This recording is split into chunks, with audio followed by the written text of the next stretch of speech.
3, 2, 1, 0। इस वक्त पूरी दुनिया में इसरो और चंद्रयान-3 की चर्चा है। इसरो देश के लिए तो नए कीर्तिमान हासिल कर ही रही है। इसके अलावा अब दुनिया के कई देश इसरो से अपनी सैटेलाइट लॉन्च करवा रहे हैं। इसरो की ताकत देख रूस ने भारत को एक बड़ा ऑफर दे दिया है। मजे की बात देखिए कि रूस का ऑफर अमेरिका के ऑफर के बाद आया है। यानी इसरो के साथ काम करने के लिए रूस और अमेरिका लड़ रहे हैं। इस वीडियो में आपको बताएंगे कि रूस और अमेरिका इसरो के साथ काम करने के लिए कौन सी नई जंग लड़ रहे हैं। वीडियो में यह भी बताएंगे कि इसरो दुनिया की पहली पसंद क्यों बन गई है। दरअसल इसरो की काबिलियत और चंद्रयान की उड़ान देख रूस ने भारत को ऑफर दिया है। रूस भारत के साथ मिलकर अंतरिक्ष में कब्जा करना चाहता है। रूस अंतरिक्ष में खुद का स्पेस स्टेशन बनाना चाहता है। आपको बता दें कि अमेरिका और यूरोपीय देशों से विवाद के चलते रूस इंटरनेशनल स्पेस स्टेशन से बाहर निकलना चाहता है। इंटरनेशनल स्पेस स्टेशन को कई देशों ने मिलकर बनाया है। इंटरनेशनल स्पेस स्टेशन ऐसी सैटेलाइट है जिस पर अंतरिक्ष यात्री कई दिनों तक रह सकते हैं।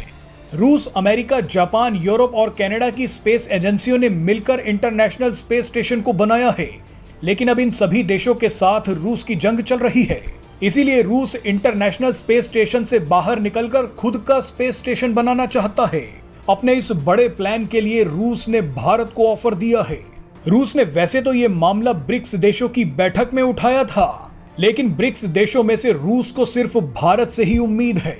ब्रिक्स देशों में शामिल साउथ अफ्रीका और ब्राजील के पास तो अपनी स्पेस एजेंसी तक नहीं है। ऐसे में ये दोनों देश रूस की मदद नहीं कर पाएंगे। ब्रिक्स में शामिल चीन से भी रूस को कोई उम्मीद नहीं है। रूस का असली निशाना भारत है। रूस जानता है कि भारत के पास अब वो काबिलियत है जो उसके स्पेस स्टेशन में मददगार साबित हो सकती है। रूस ने कहा है कि वो 2027 में अपने स्पेस स्टेशन के पहले चरण को लॉन्च करेगा। उसके बाद 2028 से 2030 के बीच स्पेस स्टेशन को कक्षा में भेज दिया जाएगा। लेकिन मजे की बात देखिए कि रूस के ऑफर से पहले अमेरिका भारत को ऑफर दे भी चुका था। हाल ही में जब प्रधानमंत्री नरेंद्र मोदी अमेरिकी यात्रा पर थे, तब भारत और अमेरिका के बीच आर्टेमिस नाम का एक समझौता हुआ था। इस समझौते के तहत अमेरिकी स्पेस एजेंसी नासा भारतीय स्पेस एजेंसी इसरो के एस्ट्रोनॉट्स को 2024 तक इंटरनेशनल स्पेस स्टेशन पर ले जाएगी। वही इंटरनेशनल स्पेस स्टेशन जहां से रूस अलग होने की बात कर रहा है। अमेरिका इसरो के साथ मिलकर इंटरनेशनल स्पेस स्टेशन पर अब काम करना चाहता है। यानी अंतरिक्ष में काम करने के लिए इसरो को अमेरिका का भी साथ मिल रहा है और रूस का भी साथ मिल रहा है। अब यह भारत की कूटनीतिक परीक्षा है कि वो अंतरिक्ष में भी रूस और अमेरिका को साथ लेकर कैसे चलेगा। चलिए अब आपको बताते हैं कि रूस और अमेरिका भारत के इसरो के दीवाने क्यों हैं। इसरो जितना भारत के लिए काम कर रहा है उतना दुनिया के लिए भी काम कर रहा है। इसरो ने भारत के लिए मंगलयान भी भेजा और चंद्रयान भी।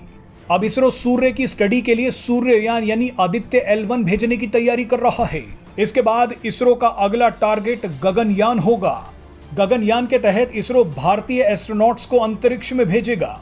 भारत के अलावा इसरो 36 देशों के 431 सैटेलाइट भी लॉन्च कर चुका है। इनमें से सबसे ज्यादा सैटेलाइट अमेरिका की ही लॉन्च की गई हैं। अमेरिका के अलावा Bharat, Singapore, Germany, Canada, UAE और सऊदी अरब जैसे देशों की भी सैटेलाइट लॉन्च कर चुका है।